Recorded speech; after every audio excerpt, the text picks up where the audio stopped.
kasih anak-anak. Assalamualaikum warahmatullahi wabarakatuh. Baik, pada pertemuan kali ini anak-anak, Pak Dika akan menerangkan tentang aktivitas permainan bola kecil melalui permainan tenis meja atau pingpong. Nah, yang kemarin untuk 5 pertemuan atau 4 pertemuan terakhir kemarin, Pak Dika telah menjelaskan aktivitas permainan bola besar.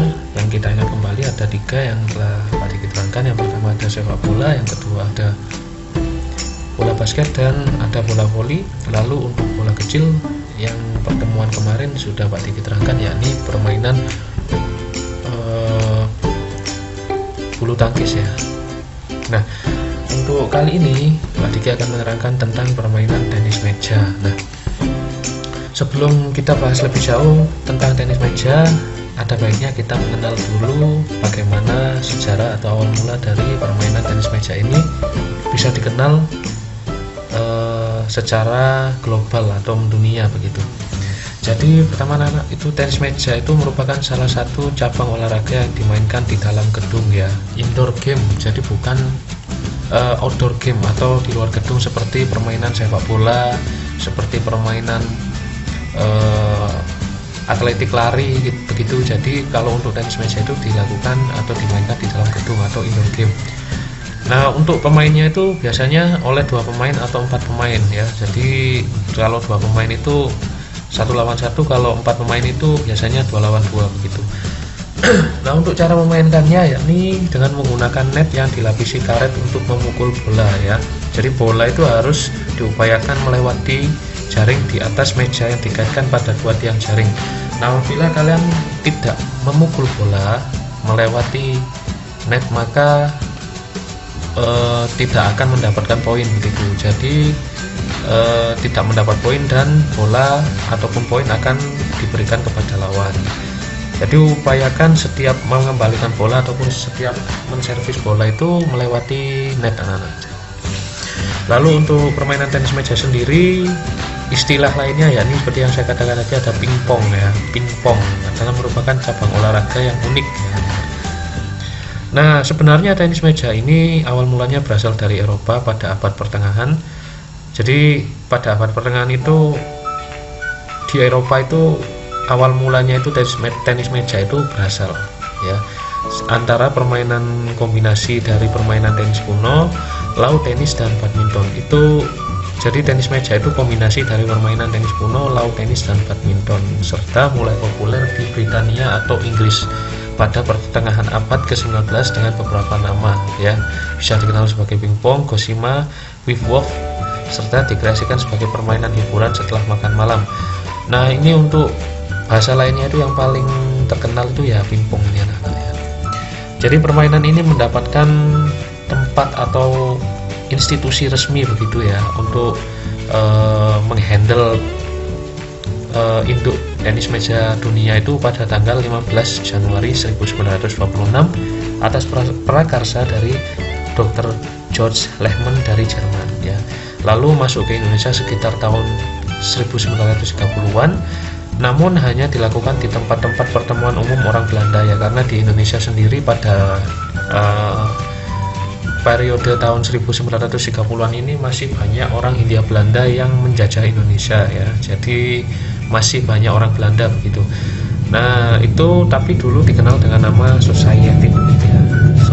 Society ya, seperti itu. Dan pada tahun 1940-an itu mulai merambah ke masyarakat Indonesia ya, melalui golongan-golongan amtenar atau pegawai negeri di Indonesia. Nah, kalau untuk induknya di tahun yang sama itu PT MSI menjadi anggota dari Table Tennis Federation of Asia atau disingkat TTFA. Nah, kejuaraan Asia yang diikuti oleh TTFA itu juga diikuti oleh Persatuan Tenis Meja Seluruh Indonesia ya, oleh PT MSI. Itu pada tahun 1961 itu PT MSI resmi menjadi anggota International Table Tennis Federation ya. Jadi diakui oleh dunia internasional itu pada tahun 1961, dan induk tenis meja Indonesia itu tidak pernah absen dalam kejuaraan dunia yang diselenggarakan sejak tahun 63 ya. Jadi selalu berpartisipasi begitu. baik putra maupun putri pada tahun 1963 itu pada kejuaraan pertama itu berhasil menduduki peringkat ke-34 bagi putra dan 31 bagi putri, begitu anak-anak. Jadi untuk awal mula sejarahnya kurang lebih seperti itu. Nah, untuk selanjutnya itu ada perlengkapan dan lapangan permainan tenis meja, ini yang penting ya. Jadi saat akan memulai permainan tenis meja itu pasti harus disiapkan dulu perlengkapannya. Itu yang pertama, harus ada raket atau bat, tapi yang paling umum itu disebutnya bat gitu. Jadi bat itu sebuah benda yang harus atau disiapkan jika ingin memulai permainan tenis meja. Pemukulnya itu seperti raket kalau di bulu tangkis begitu ya. Kalau bat itu untuk di permainan tenis meja ya, ukurannya berat, bentuk net tidak ditentukan, tetapi daun net harus datar dan kaku, ketebalan daun net 85%, harus terbuat dari kayu alam, fiber karbon dan lain sebagainya. Lalu sisi daun net yang digunakan untuk memukul bola harus ditutupi oleh karet berbintik biasa. Nah, untuk ciri-cirinya kurang lebih seperti yang telah saya terangkan begitu. Bagi anak-anak yang pernah memegang bat bisa diasumsikan ya bagaimana bentuknya ataupun berdasarkan ciri-ciri detail tadi bagaimana dan seperti apa. Bagi yang belum pernah memegang, mungkin nanti saat pandemi telah berakhir kita bisa mempraktekannya di perpustakaan begitu. Lalu untuk lapangan permainan tenis meja kurang lebih seperti ini ukurannya ya anak. Jadi lebarnya kurang lebih sekitar 1,525 meter, 1,5 meter ya, kurang lebih sekitar sekian. Dan untuk panjangnya ini kurang lebih sekitar 2,74 meter ini anak-anak ya untuk mejanya. Dan untuk tinggi net itu kurang lebih sekitar 16,26 cm dan tinggi mejanya itu kurang lebih sekitar kaki meja maksud saya 78 cm ya, kurang lebih seperti ini. Ini standar internasionalnya kurang lebih seperti ini untuk lapangannya. Dan kita langsung melanjutkan ke gerak spesifiknya yang harus dikuasai anak-anak ya. Jadi ada 4 yang harus dikuasai. Yang pertama teknik memegang bat atau grip, lalu yang kedua gerak siap sedia atau teknik siap sedia atau stance, yang ketiga teknik gerakan kaki atau footwork, serta yang terakhir teknik pukulan atau stroke ya. Jadi semua ini harus dikuasai ya, untuk minimal bisa bermain tenis meja ya anak-anak. Intinya semua itu baik bulu tangkis ataupun sepak bola dan lain sebagainya, itu semua olahraga itu harus kita praktekkan gerakan-gerakannya agar kita menguasai bagaimana cara bermain di cabang olahraga tersebut gitu. Nah, untuk yang pertama kita akan membahas tentang cara memegang bat ya. Jadi kalau memegang bat itu ada dua ya. Yang pertama itu shake hand grip dan yang kedua adalah penhold grip. Kalau shake hand grip itu ibaratnya kalian memegang bat itu dengan berjabat tangan begitu ya. Jadi kurang lebih seperti ini nih posisi tangan, telapak tangannya seperti ini ya, mengepal lalu memegang pegangan atau holder dari batnya itu kurang lebih seperti ini. Bisa diasumsikan sendiri, bisa diimajinasikan sendiri. Kalau ini tampak dari sisi forehand ya, kalau ini dari sisi backhand atau dari sisi belakang begitu. Nah, untuk yang kedua itu ada penhold grip. Kalau penhold grip itu pegangan tangkai pena ya, atau bisa juga disebut pegangan Asia, karena orang Asia itu banyak yang memegang bat dengan teknik penhold grip.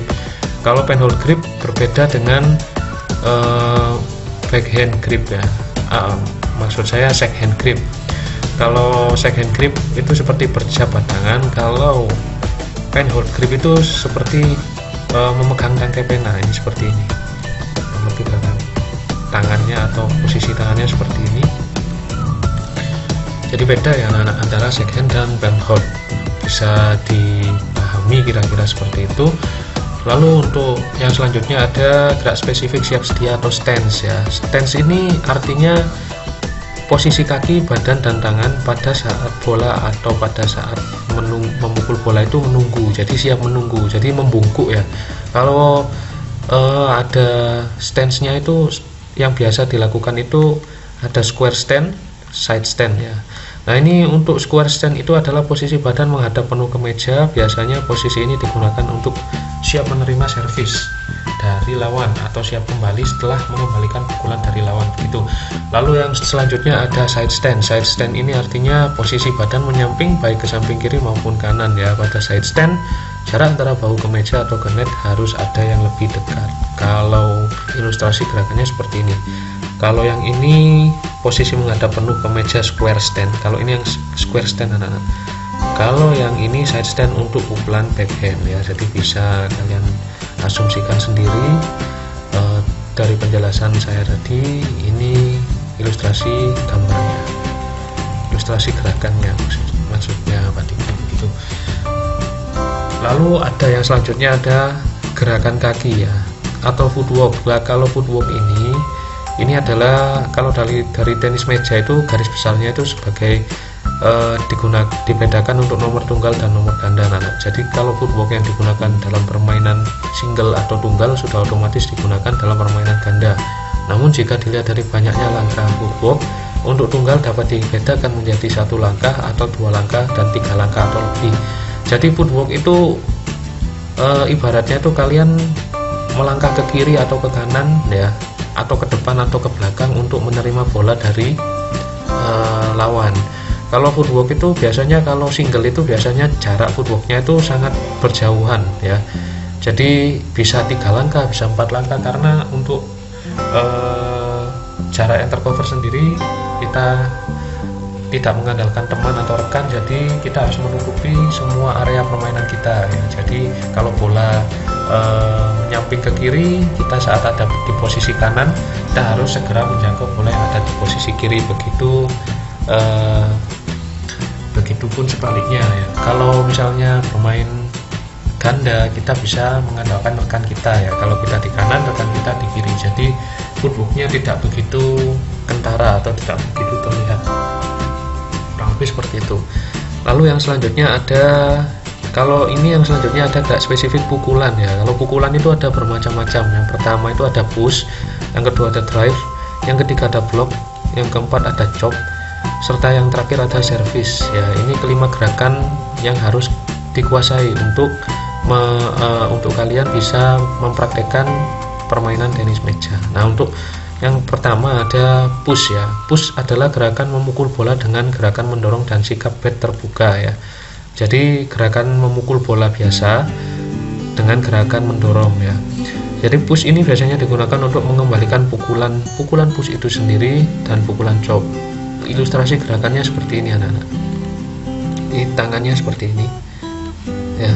Ini adalah forehand push kalau seperti ini, serta yang ini adalah backhand push, kurang lebih seperti itu. Lalu yang selanjutnya ada drive. Kalau drive itu adalah pukulan yang biasanya dilakukan dengan gerakan bat dari bawah serong ke atas dan sikap bat tertutup. Ini kurang lebih seperti itu. Nah, untuk besarnya sudut yang diakibatkan oleh gerakan kemiringan bat bervariasi sesuai dengan arah jatuhnya bola. Jadi situasional anak-anak. Kalau misalnya besarnya sudutnya itu sangat sempit, biasanya untuk pukulan drive-nya itu langsung menukik ke arah net lawan. Tapi kalau misalnya arah sudut atau besaran sudut yang dihasilkan dari pukulan lawan itu agak melebar, itu biasanya dikembalikan atau di-drive-kan ke arah belakang permainan begitu ya. Tujuannya apa? Ini tujuannya drive itu untuk digunakan sebagai, bisa digunakan untuk pukulan serangan ataupun mengontrol laju bola. Kurang lebih seperti ini gerakannya untuk forehand drive serta backhand drive, kurang lebih seperti ini. Lalu yang selanjutnya ada servis. Nah, kalau servis itu setiap di cabang olahraga itu yang namanya servis itu adalah gerakan awal dari sebuah permainan ya. Tujuannya adalah apa? Untuk mengawali permainan. Seperti yang saya katakan tadi, bahwasanya kita kalau misalnya ingin bermain tenis meja itu bola harus melewati net, itu penting. Jadi servis ini juga berpengaruh anak-anak. Dan untuk tahapan gerakan awalnya itu bolanya dipantul-pantulkan terlebih dahulu ke meja, lalu diservis hingga bola itu melewati net. Tidak boleh menyentuh net. Kalau menyentuh net itu foul ya. Kalau foul diulang, ya. Kalau foul diulang gitu. Dan ini merupakan contohnya, ini gerakan forehand chop service, ini kurang lebih seperti ini. Ini tangannya bisa dilihat gerakan atau posisi tangannya. Ini tangan kirinya membuka di bawah, tangan kirinya membuka di samping, lalu ini tangan kirinya mendekat dada, kurang lebih seperti itu. Nah, untuk apa itu namanya, smash itu gerakan memukul bola sekeras-kerasnya ke arah atau ke permainan lawan, ke bidang permainan lawan. Tujuannya adalah untuk mendapatkan nilai. Itu simple kalau smash ya. Ini untuk gerakan variasinya saja, kalian bisa bermain berdua dengan teman begitu. Baik, untuk penjelasannya kurang lebih cukup Pak Diki cukupan sekian. Dan untuk tugasnya ini kurang lebih tugasnya seperti ini. Untuk kelas 7, yang pertama jelaskan secara singkat sejarah awal permainan tenis meja. Yang kedua, jelaskan apa yang dimaksud pegangan bat secara second grip. Lalu yang ketiga, jelaskan cara melakukan pukulan drive dalam permainan tenis meja. Lalu untuk kelas 8, jelaskan secara singkat sejarah awal permainan tenis meja. Yang kedua, jelaskan apa yang dimaksud pegangan bat secara penhold grip. Yang ketiga, jelaskan cara melakukan pukulan push dalam permainan tenis meja. Dan yang untuk tugas kelas 9 maksud saya, jelaskan posisi badan ataupun sikap berdiri pada permainan tenis meja. Lalu yang kedua, jelaskan apa yang dimaksud pegangan bat secara penhold grip dan side hand grip ya, jadi dua. Dan yang terakhir, jelaskan cara melakukan pukulan servis dalam permainan tenis meja. Seperti biasa, tugasnya dikumpulkan hari Senin tanggal 8 bulan 2 2021 ke WA saya, ini nomor WA saya. Dan kalau misalnya nanti minggu depan kita masih dalam situasi pandemi dan tidak boleh, maksud saya saat masih dalam PSBB ya di Malang, jadi masih belum boleh menjalankan aktivitas itu, kita tetap mengadakan ulangan ya. Jadi disiapkan untuk mempelajari permainan bola besar dan bola kecil. Nanti ulangannya atau kuis ya, kalau tidak ulangan ya kuis ya, nanti akan saya taruh di Google Classroom ya. Jadi kalaupun nanti tidak saya taruh di Google Classroom, mungkin bisa saya taruh di Google Form saja, kalian tinggal mengisi saja. Jadi tolong disiapkan untuk minggu depan. Untuk saat ini Pak Diki cukupkan sekian. Semoga kita semua tetap diberikan perlindungan oleh Allah Subhanahu wa Ta'ala dalam masa pandemi COVID-19 saat ini. Tetap jaga kesehatan, tetap patuhi protokol kesehatan, dan tetap semangat belajar dari rumah begitu. Baik, Pak Diki akhiri sampai di sini. Semoga pembelajaran kali ini bermanfaat bagi kita semua. Wassalamualaikum warahmatullahi wabarakatuh.